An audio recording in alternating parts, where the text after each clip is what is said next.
kita semua mengingat bagaimana kekejaman PKI yang telah tega membunuh para ulama kita, membunuh para jenderal kita, dalam rangka ingin merubah Pancasila, sila pertama. Jangan sampai momen bersejarah ini bisa dibelokkan oleh orang yang menginginkan ideologi lain selain Pancasila. Mari kita jaga bangsa kita ini dari pengaruh komunisme. Mari kita jaga bangsa kita ini dari orang-orang yang masih mengidolakan PKI. Bangsa kita akan hebat tanpa PKI. Salam Indonesia Jaya.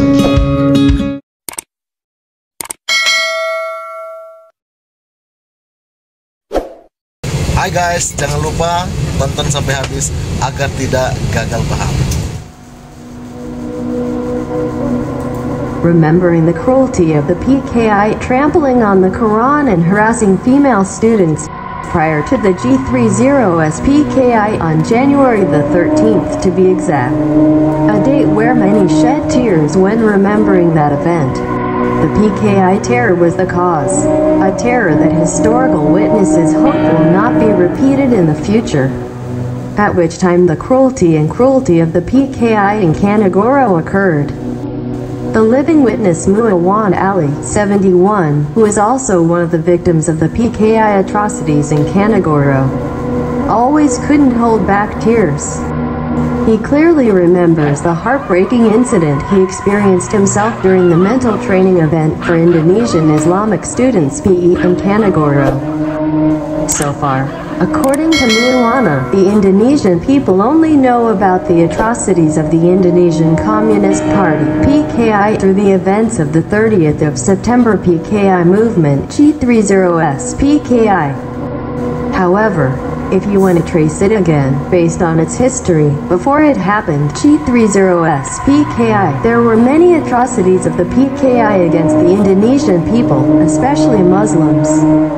One of them is the Kanigoro incident on January 13, 1965. Together with 125 other members of the Indonesian Islamic Youth PE from all over East Java, Muhammad and her friends were attacked by the Pemuda Rakyat and the Indonesian Farmers Front (BTI-2), PKI-assisted mass organizations. At that time, Muhammad was still in the dormitory. He wanted to go to the mosque to attend the morning lecture. Very ferociously and without rules, some youth people entered the dormitory and banged on the door. At that time, Muhammad was in the same room with one of her friends from Cordozono who had a beautiful and sweet face. Because of her friend's beauty, young people make sexual harassment by groping the body of her roommate.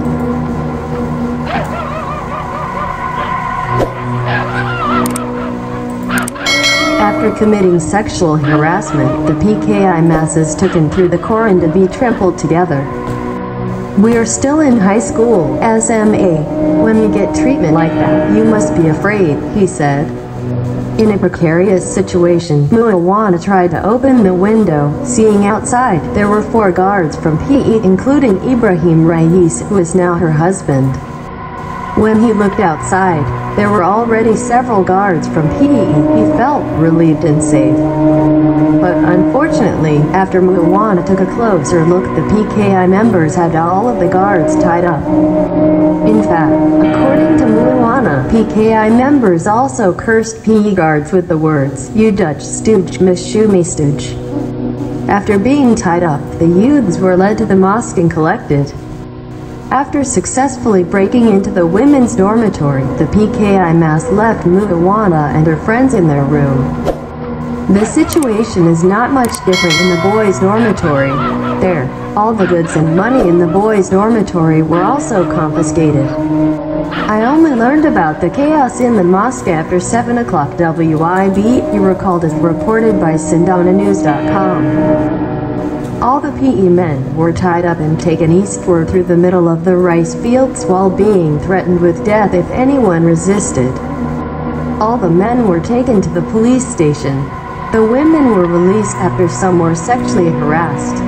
Since that incident, Muhammad came to know, before the Kanigoro incident, the PKI had been carrying out terrors since she was still sitting on the PGA bench in Malang in the form of throwing stones.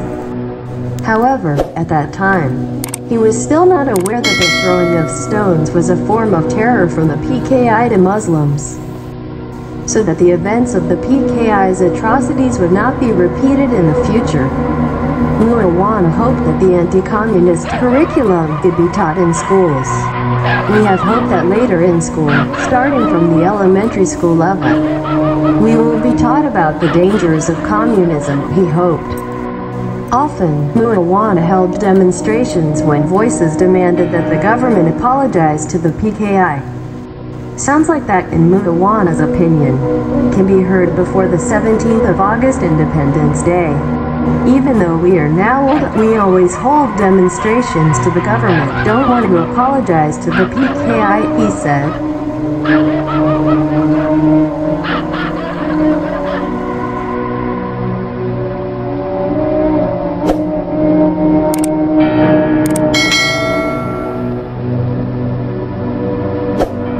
Mari bersatu seluruh rakyat Indonesia, melawan mereka yang tidak amanah.